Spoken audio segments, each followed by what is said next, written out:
Buyout group Melrose is plotting a ruthless cull of head office jobs at GKN, having launched a hostile £7.4 billion bid for the embattled engineer.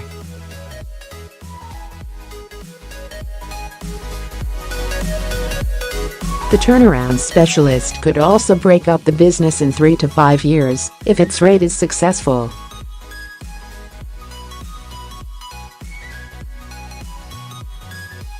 But the plans were met with opposition from critics who called for ministers to intervene and even block a deal that threatens the future of a company that employs 9,000 staff in the UK.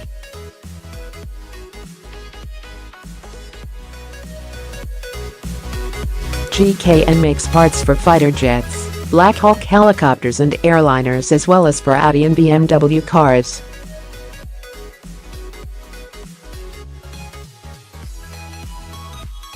Having seen its approaches flatly rejected by the GKN board, Melrose yesterday appealed to GKN shareholders to back its plans in what would be the biggest hostile takeover in the UK since Kraft swooped on Cadbury in 2009.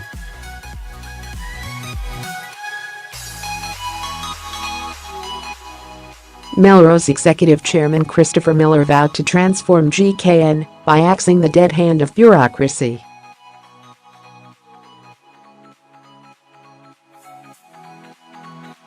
He said the firm's Redditch headquarters, where 200 people work, would be first.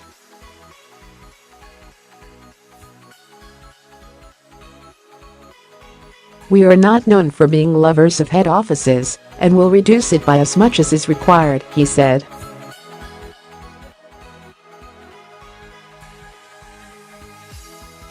"It is a culture change. GKN is a venerable company, it is 250 years old, and sadly it behaves like it."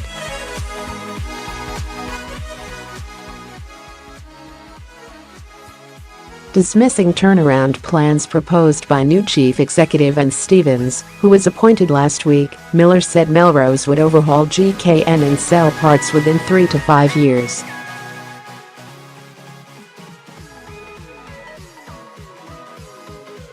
"There will be pieces and stakes that people want to buy," Miller said. "There are lots of components in GKN that can be improved and will be attractive."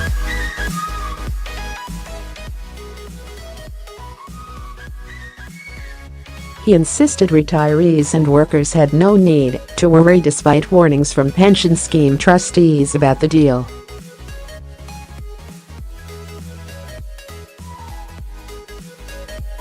He promised to increase capital spending in rein in the company's pension black hole, although he disputed a £1.1 billion deficit quoted by trustees, saying it was closer to £800 million.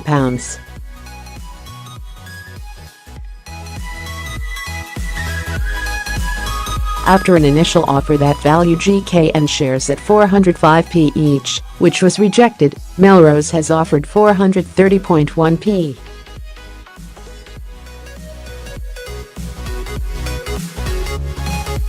This would see Melrose acquire 43%, with GKN shareholders owning the rest.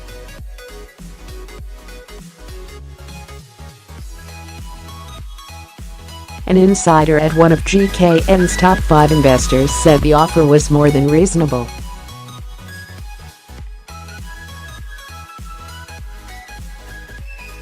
The shares rose 1.3%, or 5.6p, to 447.6p. Stevens said, "The terms fundamentally undervalue the company and we are actively engaging with shareholders to explain how our transformation plan will provide value."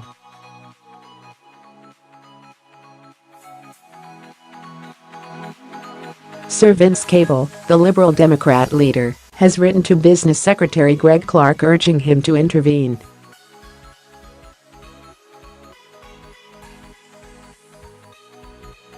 He said, "This company is absolutely fundamental to the industrial strategy, particularly the car and aerospace sectors, because it is a leading engineer."